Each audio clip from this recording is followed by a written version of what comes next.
This job pays for everything. Everything. All my bills. Everything for my kids. And there's just so much going on right now. The holidays, my kids' birthdays. My daughter wanted a sweet 16. I have been with this company for 3 years. And I work my off for them. Another 71,000 employees have been canned, and yet another sign that we're already in recession. And yes, ADP has recently come out with their job numbers showing 32,000 jobs lost for November, as you guys see here.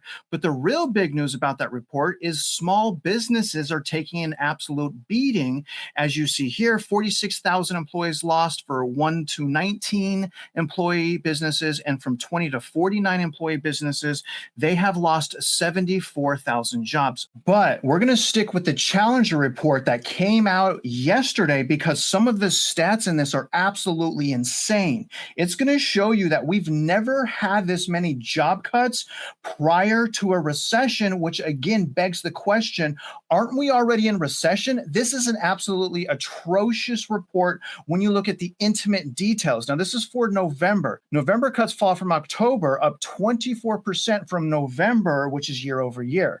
Now, what's important to understand here is there were 71,321 job cuts in November. And again, you guys, that is up 24%. November's total is the highest for the month since 2022. And this is the 8th time this year where job cuts were higher year over year. Now, that said, job cuts in November have risen above 70,000 twice, only twice since this entire data set was created in 2008 and in 2022. So again, you guys, some of the stats that we're going to go over here are absolutely insane. November job cuts stayed below 70,000 from 1993 to the year of 2000. Now, through November, again, employees have announced year to date 1.17 million job cuts. That's going to be really important for us to remember when we go into the quarterly job cuts. So I can show you guys, we've never had this happen outside recession. This is insane. That is a 54% increase, they're saying, year over year. Now, what's crazy is this, guys. Here are the year-to-date job cuts right here. For 2025, this is the 5th largest job cuts, and yet we haven't gone into recession. The most amount of job cuts was in 2020 at 2.2 million, and I noted here, but that was during a recession. Number 2 was during the dot-com bubble, and after, that was almost 2 million job cuts. Also 2002, 1.3 million. That was immediately after the recession. 2009 is number 4 at 1.24 million job cuts, but again, that was immediately after a recession. So then we have 2025 at 1.17, but yet we're not in recession? How does that make sense? Now, as far as what industries had the most job cuts for the month of November, the number one was a little bit of a surprise. It was actually telecommunication that announced 15,139 job cuts in November, primarily because of Verizon. That is up 268% year over year for a total of 38,000 telecommunication layoffs. Insane. Number 2 is technology that announced 12,377 job cuts for November. That is up 17% year over year for a total year to date of 153,000 job cuts. Number 3 is food that announced 67 job cuts in November. That is up 26% year over year for a total of 34,165 job cuts. Now, number 4 for the month was services, which is up 64% year over year for a year to date total of 69,000. Number 5 is retail. That's up 139% year over year for a total year to date of 91,954 job cuts. Number 6 is nonprofits. That's up 409% year over year, for a total year to date of 28,696 job cuts. Number 7 is media news cuts, which is up 18% for a total year to date of 17,163. Now, we'll get to this in detail here in a second, but hiring plans in 2025, this is going to be crazy. Again, I'm going to break this down in intimate detail, but through November, U.S. employers have announced 497,000 planned hires. That's down 35% year over year, and it's the lowest year to date since 2010. These next 2 videos are from long-time employees that got fired for extremely petty reasons. The job market is changing. I was fired yesterday from my corporate 6-figure management role for allowing people to occasionally work from home, which was an accommodation for mainly women who have kids. And I can get into all of the background drama that I believe is the real reason why, because one of the girls who wanted my position from before I was even hired there was besties with HR. And that's the thing, the corporate America politics, it's all about who you know, how you align yourself with them. People are willing to just stomp over anybody who has been nothing but kind and courteous and understanding and supporting of them. These corporate companies don't give a shit about you, okay? I bent myself over backwards to fix this department. I was hired into this role to fix this department, and I did just that. And as soon as everything was flowing the way that it was supposed to, they fired me. I honestly think that it's because I don't play the corporate game. I don't kiss people's ass. I don't pretend to like you. I don't pretend to be anybody except an employee here, because I'm paid to show up. This is a transactional relationship. And I think so many people forget that. If you are paid salary, you work 8 hours a day, 40 hours a week. Okay? Don't bust your ass and put in overtime for an employer that would literally turn around and fire you just because they don't like you, just because you don't play their charade. Corporate America is make-believe. It's comical, honestly, watching people play the game. And safe to say, I will not be going back to corporate America. But she may have no choice but to go back to them if they are the only ones that are hiring. Now, this gentleman has been fired after a decade of working with this company, and he's absolutely gutted. She got fired. I'm recording this like, I don't know, 15, 20 minutes, however long it took me to get home after it happened. Don't know when it'll hit home, and I'm sure I'll make peace with it. And in the long run, I'll probably be grateful for it. But right now, it sucks, bro. To do a job, to be in a career field for, I don't know, 10 plus years, however long it's been, and at the same place for 8 years. Oh, by the way, next week is my 8-year anniversary. So, yeah, longest I've ever worked anywhere. Maybe it was too long. I don't know. I guess I thought I was just a little bit more valuable than that. I guess I thought I could disagree. I guess I thought we were all humans. And I guess I thought we could all have an opinion. And much like a lot of things in this world, just because your opinion differs from the feelings of others, you're the worst person ever. Or they hate you for it. Or they fire you for it. I've got so many thoughts. It sucks right now. It hurts. Can't wait for what's next. The next segment, Mitch is going to read page 10 of 12 of The Trial and Tribulation of Advocacy for Permanent Change Part 2. Mitch made this about a week ago. You guys, this is absolutely incredible. We're going to go into this towards the end as well, but essentially it's going to show you and demonstrate and talk about how property tax is creating job loss. But for the sake of this video, we're going to go to page 10 directly, and Mitch is going to read this to you. And I got to tell you guys, I love it. It's going to be linked in the description. so you can read the entire document. Mitch Vexler, when you're ready, sir. This document is on mockingbirdproperties.com/DCAD. And in the upper left-hand corner of that website is a link, and it says link to articles and letters. What's so interesting about what Travis is that he's just gone through on this video is the unemployment situation, and that it is increasing. So as stated in the Financial Express on November 29th, just a few days ago, U.S. college grads' job losses rise to a record 1.9 million. That means that 1 in 4 students, college grads, are unemployed. U.S. college graduates make up 25% of the unemployed, facing record job losses. The U.S. Bureau of Labor Statistics released government shutdown delayed figures on Thursday, showing that the unemployment rate for people with bachelor's degrees rose to 2.8% in September.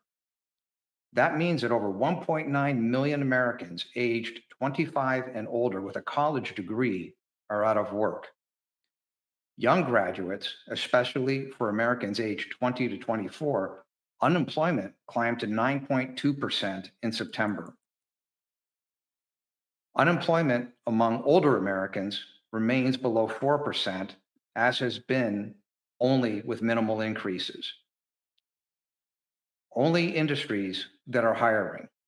So there's 2 sectors that are hiring, only 2: healthcare and social assistance. So when you understand what's happening there, then people say, as Travis mentioned, because people are stating, well, AI is the future and AI is going to cause more jobs to be created. Okay. If that statement was true, then one must ask, where are those jobs? In the face of this amount of unemployment, if AI is going to create more jobs, then where are those jobs?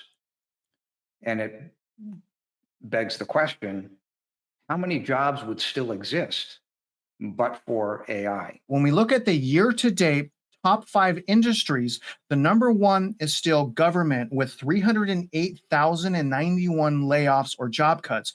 Number 2, technology at 153,536 for the year. Warehousing actually number 3 at 92,512. Number 4 is retail, 91,954. Pay attention to retail because that's up triple digits, as is warehouse from 2024. So those particular sectors are getting absolutely annihilated right now, as you guys can see in this data. Now, number 5 is service jobs at 69,089. And again, that's up from 42,000 in 2024. Here's the year to date comparing right now to last year. We're up 53%, but what the article didn't really mention is that's 409,463 more job cuts than last year.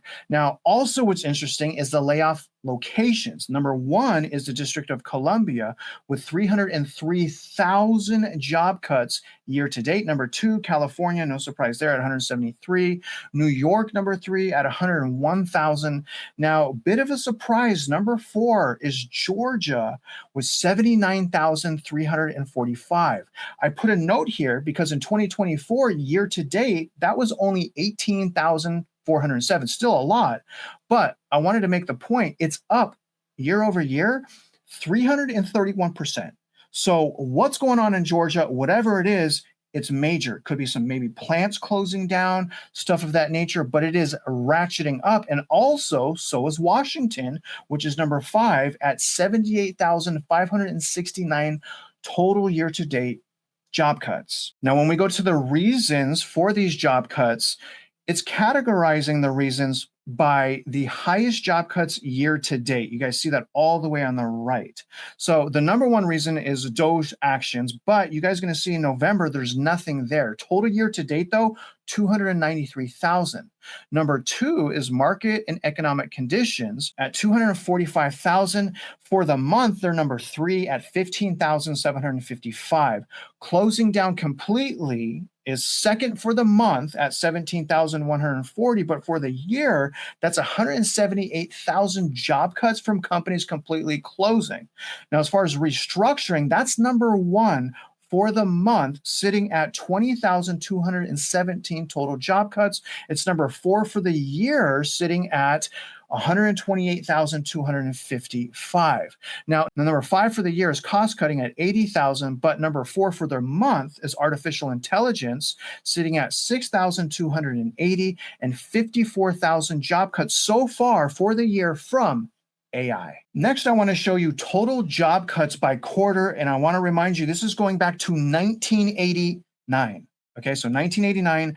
Right now, we're just looking at year to date. We have 1.17 million job cuts. We've never, like I said, had this many job cuts prior to recession. Okay, the only time we've had more than this amount of job cuts, the first is in 2020 during recession, and that was at 2.3. Now, we have to go all the way back to 2009 to get to 1.288 million, which was immediately after recession. Prior to that, it was during recession at 1.22 million. So again, then we got to go all the way back here to the dot-com bubble recession, which was 1.9 million job cuts in recession, and then immediately after 1.4 million, and then after that 1.2 million. So again, look at this. Going back all the way to 1989, we have never, ever had this many job cuts without already being in recession. And if that's not bad enough, look at the announced hiring plans. And again, I got to ask the question to Mitch at the end of this, after we listen to a couple of videos, like, aren't we already in recession? But look at the hiring plans. Okay, this is going back 10 years. And I'm going to go over every month into November for the year. Okay, so January, we had 6,000 announcements for hiring. That is the second worst January in 10 years. The February was the fourth worst. The March was the third. April was the fourth worst. May was the fourth worst May in 10 years. And then it gets really bad as we have a streak of the worst hiring plans in a decade. June was the worst in a decade. July, the worst in a decade. August, the worst in a decade. September, the worst in a decade. And then somehow October was the best in a decade. Of course, they're not cooking the data. Then we come to November, which is the second worst November on record. You guys, this is by far the worst hiring plans in a decade. Look at the monthly average, 45,000. The next worst is 64,000. That shows you how bad things are right now. I really want to hit a home run here to show you guys that we're already in recession. So before going to Mitch, let's listen to 3 different people that have recently been unemployed or in the job market that are going to explain to you that we're already in a recession. Listen to what these people have to say. Hi. So I want to clear this up. This is not how it works anymore. And I mean that because you will get kicked out of a building for doing this now. That is considered soliciting nowadays. Companies will not accept this kind of behavior. And there are tons and tons of stories of people trying to do this in 2025 and being exited from the building because it's considered soliciting. Not to mention, no one takes a paper resume anymore. It's all electronic. All electronic. Even, these fast food places, they're just going to send you to their career site. Like a teeny tiny itty bitty little company, sure, but what are the odds that they're hiring for something that you're qualified for when it's a 5-person office? And they're still probably going to kick you out for soliciting because this is soliciting. I am pleading with people who are not in this current job market, who haven't been employed in the past 5 years, to just sit down, be quiet, no offense, and learn. Listen to what we're talking about. It is not that easy.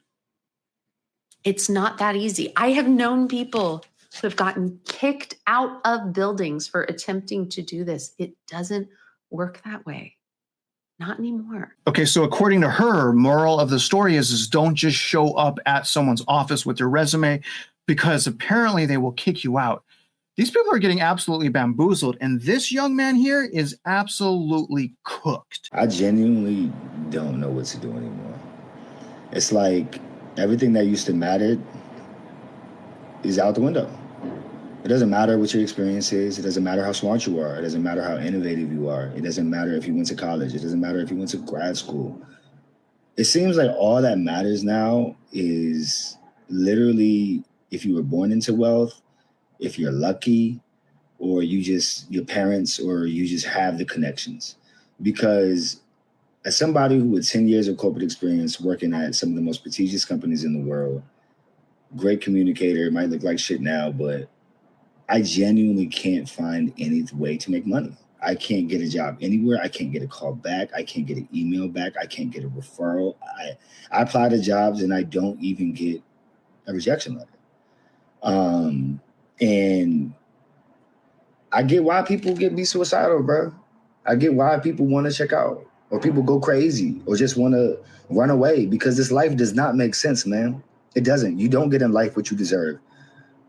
Working hard does not always pay off. That's a lie. A lot of this life that a lot of people will not admit to you is luck and family. It's not about how smart you are. It's not about what you're capable of. It's not about if you're a good worker.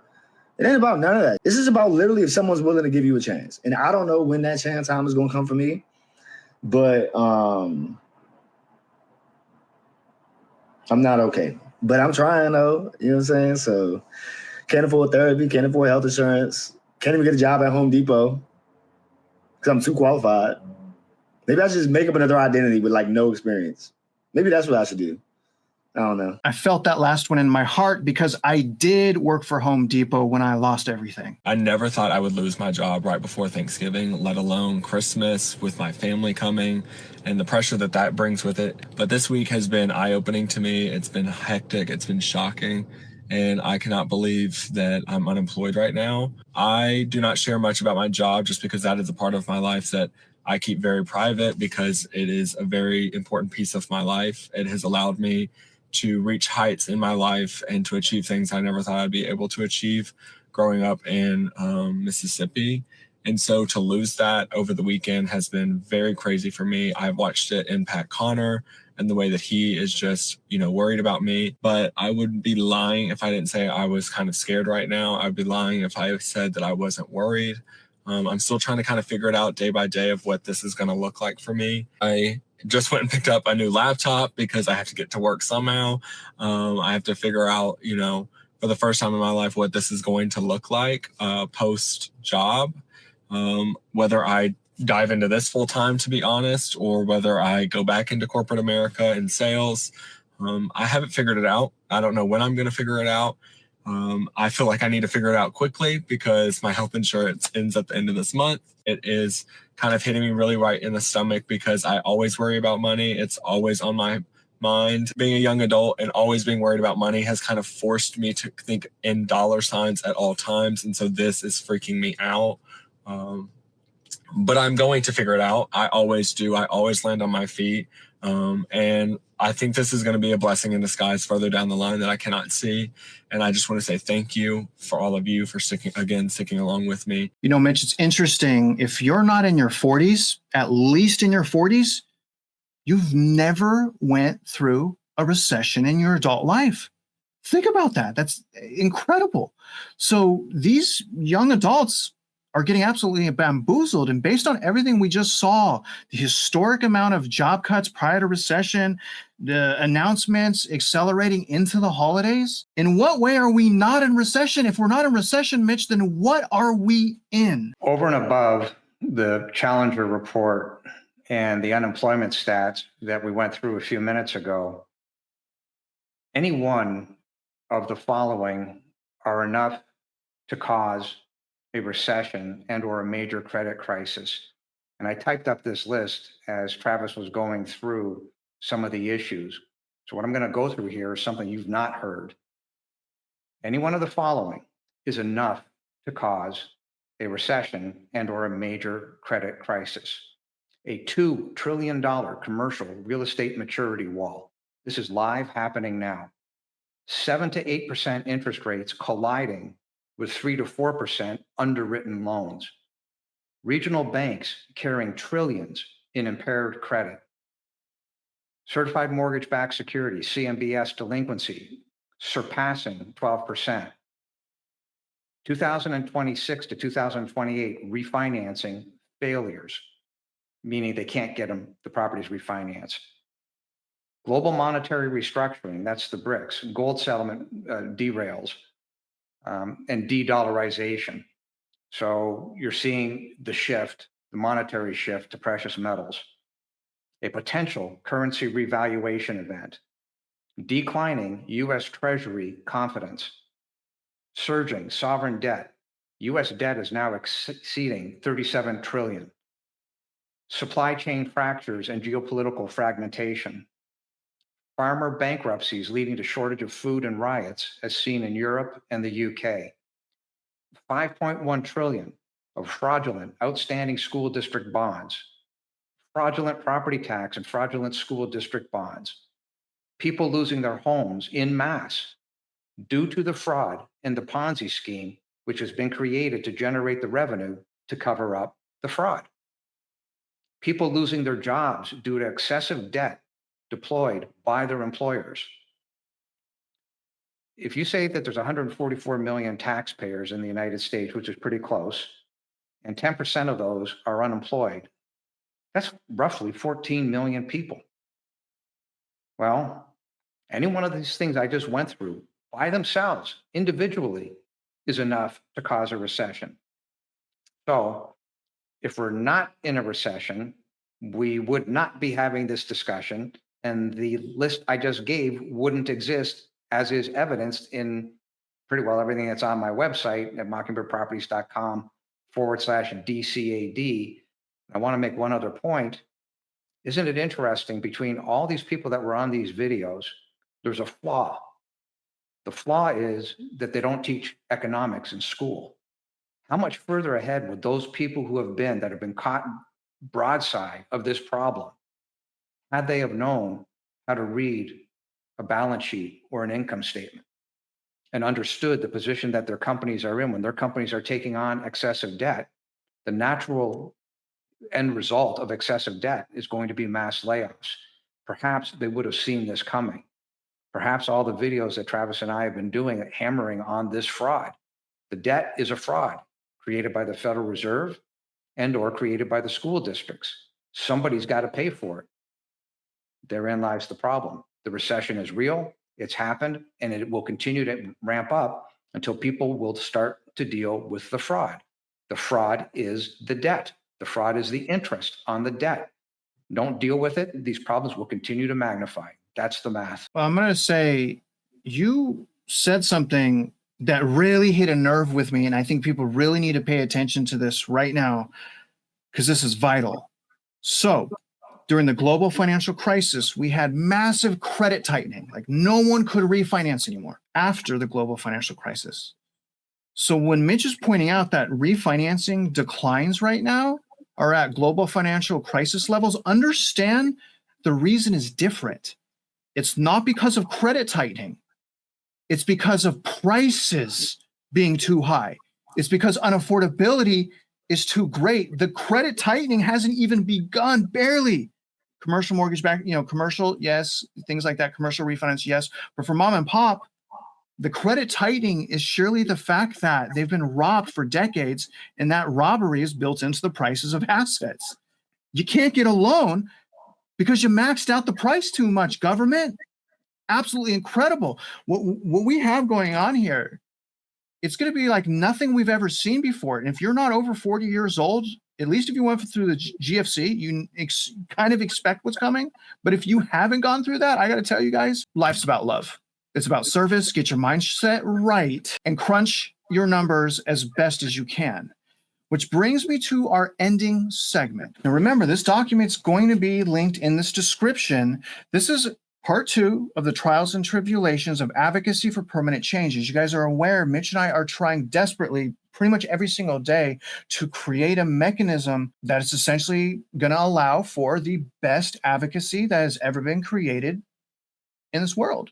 So that's what we're trying to do. It's overwhelming, obviously. This is an incredibly important document. I'm only going to read the first 2 pages, and I want you guys to remember property tax is creating job loss. We talked about how removing, eliminating, abolishing property taxes would save farmers. It would also save small businesses. We made that video. It would also reduce rent, and it would help the poor, and it would also help renters. But I'm going to go through this as quickly as possible. Now, this is a really important part because we just got done fighting bonds, and the amount of propaganda that they spewed on that community, these people should be arrested because they're lying to people to pass more bonds and create more debt. If someone told you that the school district was for kids and they repeated it and used your property tax money to pay for all of the advertising, you would start to believe their propaganda, especially if that repetitive propaganda comes from the voices within your community that you trust and they're taking care of your children. After all, you have a job, family, and responsibilities. So you are not visibly confirming with math and reason the propaganda they are spewing, and doing so at your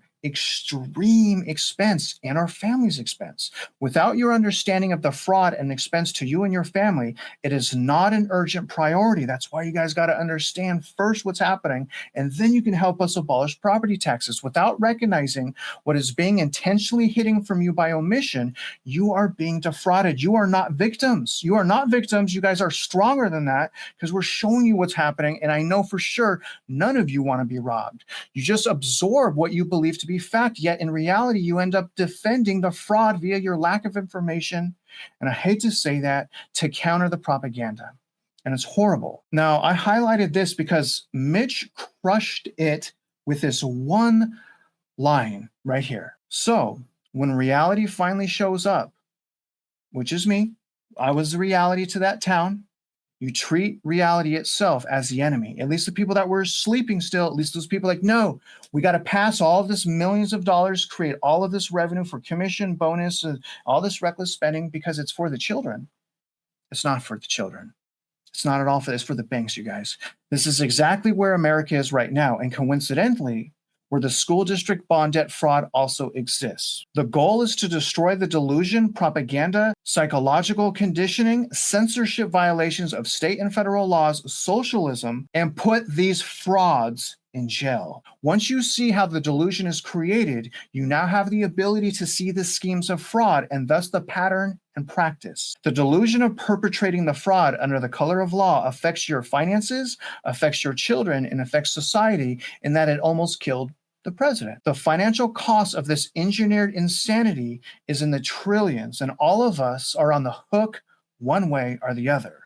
Mitch recognized the pattern of fraud years ago when he left Canada, and as a result, the manufacturing of socialism is being steamrolled by criminals, socialists, and globalists in violation of state and federal law. Constitutions is not acceptable under any circumstances. Now, before we end this video, let's get an update on the property tax fraud fight, which is also page 11 and 12 of this document.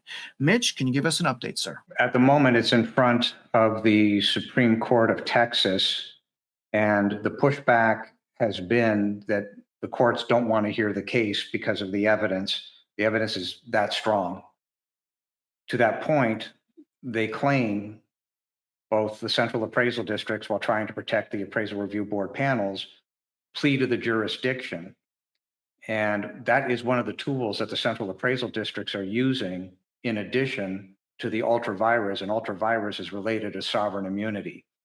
In plain English, what they're doing, the central appraisal districts that have committed the fraud, including the appraisal review board panels, are hiding behind ultra-virus, saying, well, we're the government, you can't touch us. We're the government, we can commit fraud, you can't touch us. None of which is true under Texas law, Texas constitutional law, and the United States of America constitutional law. Eventually, we're going to win. So with that said, we're pushing forward with regard to the amicus brief. A new filing has been done asking for a motion for rehearing. 2 more lawsuits are in the process that have already been filed. More than likely within the next few days, we'll be filing 2 more lawsuits against more individuals who have committed what's called aggravated perjury. So we'll keep on moving forward. I want to point out that there's no court in the United States of America that can deny the evidence as it is the writings of the government itself, the writings of the Appraisal Foundation. We have the evidence of these people making statements on video. We have audio. We filed criminal complaints. The amicus brief, every single thing we have produced is available without exception at mockingbirdproperties.com/DCAD. The evidence is truly irrefutable. They are simply hiding behind the crimes that they have done, claiming we're the government, we can commit fraud. And even the Supreme Court of Texas has written documents, it's called a doctrine, and it's called the Patel case, that says when a fraud has occurred, it must be heard. We're going to be there soon enough. The national press refuses to pick up on this case, even though it touches the lives of every single one of their viewers. We have a problem. The government doesn't want to hear it. They don't want to address the criminal complaints. They don't want to hear the evidence. And the press doesn't want to pick up on something that literally touches the lives of every single person in the United States. Their political posturing is literally financially devastating to their own viewers, and in the case of the government, to their own constituents. You have tens of thousands of people that are losing their homes, be it an apartment or be it a house, because they can't pay the property taxes. They can't pay for the fraud that has been committed and clearly evidenced across the United States. People can't fight what they can't see and they can't understand. So give or take, you've got 42 million households across the United States that are in harm's way of bankruptcy and are losing the roof over their head. And to cut right to the matter, do you know that the only thing that's separating those people from bankruptcy is roughly $9,000? And out of that $9,000, on average, $7,000 is property tax. That's the only thing that separates that amount of people from going bankrupt. That's 42 million households. The evidence exists. I believe the law exists. And the point that I'm making to the Supreme Court and every court, either the law exists or it doesn't. We are at that point. We have this case this well defined. This has to get into a court and this has to be adjudicated. There is no other solution. Otherwise, there's a high probability we're headed for civil war, because you cannot steal money from people and think that you cannot be held accountable. You're going to be held accountable one way or the other. I prefer it to be through the adjudication of a court. And I want to point out that that is exactly why the courts exist, not to punt this case. And what we're working on right now is to push for, as most of you know, an advocacy site with the idea of forming class actions across the United States. If necessary, we will flood the courts in order to make change. I would prefer that the federal government get involved. I would prefer that the state government talk to the federal government and say, we've got to put a floor and a ceiling on this 5.1 trillion of outstanding fraudulent bond debt and start peeling it back. Let's deal with it head on rather than continuing to let it fester, where 42 million people end up losing their property. One way or the other, we're rolling forward. And as always, you guys, comment below, let us know how we did. Access the links, go to our websites, join the advocacy, join the Substacks, join us in our movement to abolish property taxes and wake up mom and pop so that we can finally do something about these atrocities. And having said that, guys, if you're out there investing in real estate, your life, trying to just figure things out, you guys already know we wish you luck and we hope you win.